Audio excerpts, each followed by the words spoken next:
Hi everyone. In the second episode of my spring clean slash decluttering, we're addressing a topic that can be quite upsetting. And it's about clothing and all the things that I have been accumulating over the years.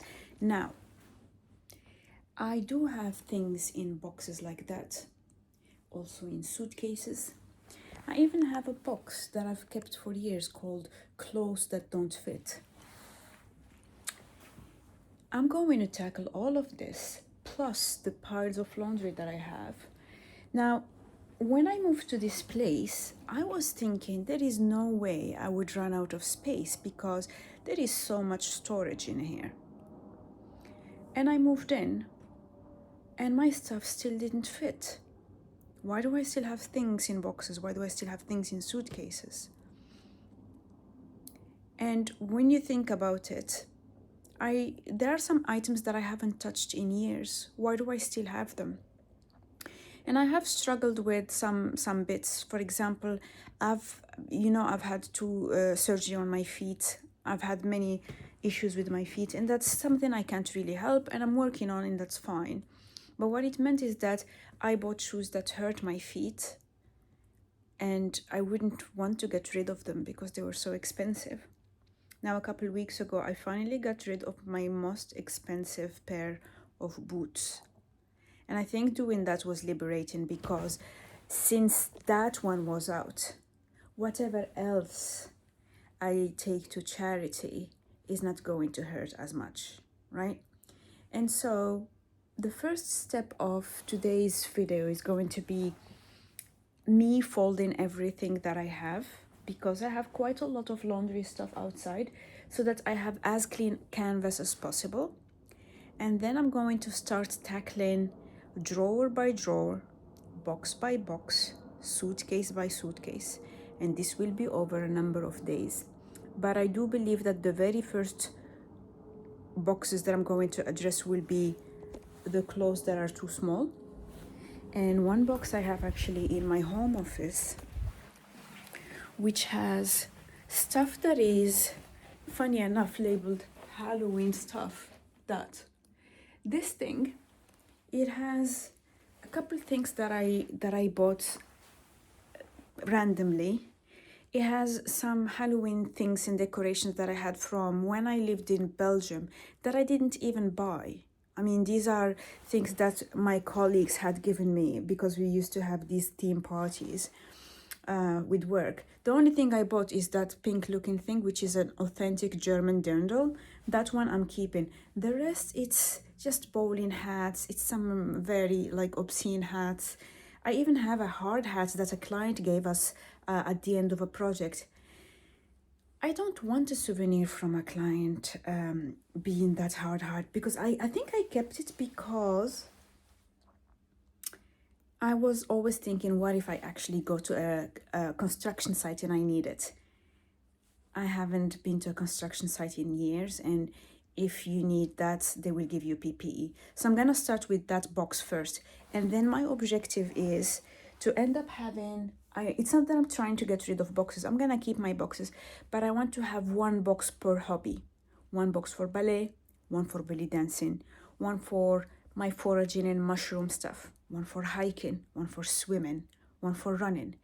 And the moment a specific hobby exceeds one box, I need to have a serious think of, is it something that I'm doing every week or intensely, or is it something that needs paring down?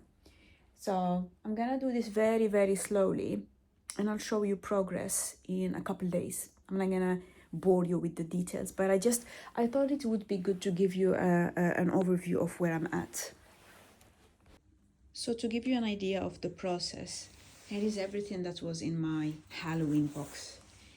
I'm going to keep the wig. This I'm going to take to my office because I don't need to have this at home, and if I visit a site, I might know you use it or not. But I mean, it's a very good quality PPE, but I just don't need it for my home. I'm keeping the dirndl because that's an authentic one. These 3 fascinators, because these 2 I can wear for occasions, And the third one is a very easy Halloween costume. Everything else, charity box. I changed my mind and I swapped the wig for this little hairband. So that's all what is left. I still need to think what is the best way to store it, but for now it's gonna just go back to the original box that it had.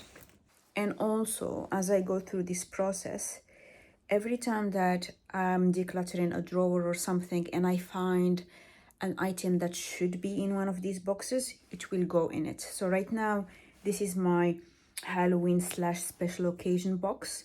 And for now it has these things, but it could be that once I get to my suitcases and things like that, I start discovering items that would go in here.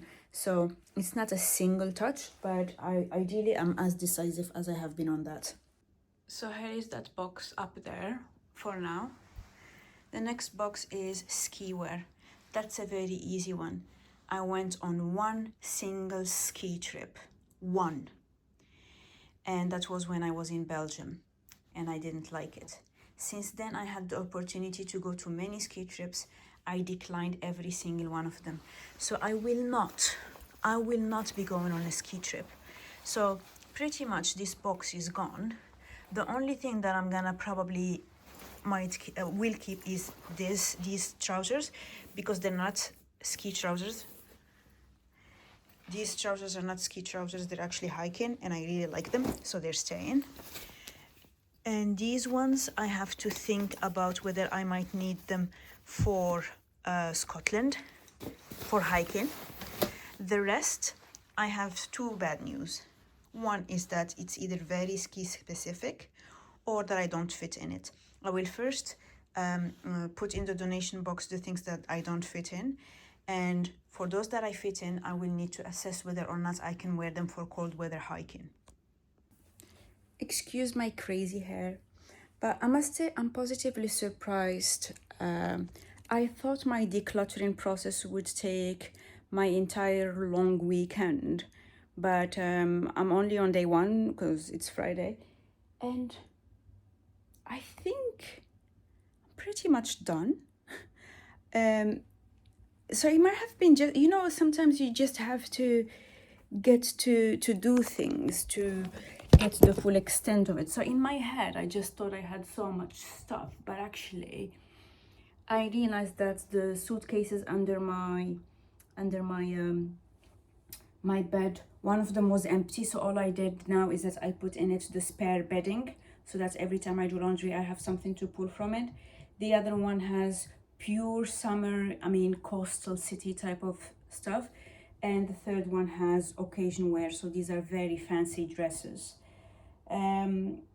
I did fill up a clothes thing, but it ended up being not really clothes, it's just fabricy things like shoe bags, bags, and things like that. For some reason, I just kept lots of these inserts, and when I travel, I don't really use these, so I only ended up keeping a couple of them and putting the rest. And then I just pulled the suitcase that was at the top of my closet, and I found that it also had some kind of travel stuff. Let me show you. Like, it's swimsuits, some summer dresses, occasion wear. So one is a McQueen and the other is a Dolce & Gabbana. And then some very, very summery things that I will not be wearing. And then a Ralph Lauren type of bag that is just a summer wicker bag. But other than that, actually, the suitcase is quite empty. Now, this is everything else. I just need to fold this stuff. I folded some clothes. And actually, I'm at the point where, surprisingly, things do fit in my closet. That little suitcase up there is actually empty. And I have another suitcase under my bed that is also empty, which is also a carry-on. All my shoes are in here except maybe a couple, because I have some boots that are somewhere, etc., etc. But other than that, it's actually quite, this is my recent suit, but I do have space, actually. I do have space, and those boxes are half empty, so, yeah. I guess I just needed to do that. So now all what remains is for me to sort out these drawers, because every other drawer that I have in my room, actually I made sure that it only has things that I will know I will be wearing, or I'm going to give a try. Now, I still have that box of things that are too small for now, but I'm too sweaty and not fussed to try on the clothes. I removed a couple things anyway because I knew that they would be anyway too small, but the other things are borderline and I don't feel like trying them now. But you can see the box also is not full to the brim, so technically I could get away with it for now. So I'm very, very pleased with that. Now the rest, everything is stuff that I'm wearing anyway. So after I clean this, I iron this, and I change my bedding, I should be relatively done. And then I'll be able to do things very slowly. So the next bits I will do, like I said, are my little hiking drawers that I have in the other room that also have some swimming stuff. And then I will address my hobby boxes. But I might do that tomorrow. I don't really need to do that today because it's considerably less work than I anticipated. I guess it's good news. Now I just need to find where to put the clothes recycling, because my neighbor told me that there is a box, one of those bins for that, close to a Tesco that I go to, but I couldn't find it. I went there 3 times and I couldn't find it. And I don't want to drag this for half an hour to find the box that I already know is in Victoria. So I don't know. So for now, I'm just gonna leave it here until I do my visual inspection. But yeah, I think I'm gonna watch some YouTube videos, celebrate the fact that it's not as bad as I thought. It's actually quite a positive surprise, because I think, you know, it's like when you have to do to work on a specific thing and you keep building it up in your mind. I think that it's because I knew that I hadn't done my proper unpacking since moving. I just built it up in my mind. But I'm very, very pleased, because now I only do the micro organizing, I guess. So over the next few days, I just need to find a spot for everything. But it's quite reassuring that I have kind of already unpacked everything without noticing. Now, my special occasion dresses, I don't have a closet for that, so I decided I'm fine with keeping them in a suitcase, because when do I ever get invited to a gala? And the few times that I actually do go to a gala, it's sometimes in the middle of the week and I'm too tired to dress up. But yeah, it's a very weird weather because it's very difficult to breathe. It's quite murky. It's not hot, but it's just that very humid, heavy air. Everybody's got hay fever. I walked outside for a bit and everybody was sneezing and my eyes were itchy. I don't really get the whole sneezing thing, but I do get an itchy nose and my eyes. My eyes just kill me. So it might be that time of the year where I need to start carrying my little eye spray. But anyway, enough blabbering. Good result. Good result. I'll do a... I don't know if you'd be interested in a closet tour. I might do that in a couple days. For now, I'm just gonna watch videos and then maybe have a nap. Oh, I need to water my plants. They're completely dead.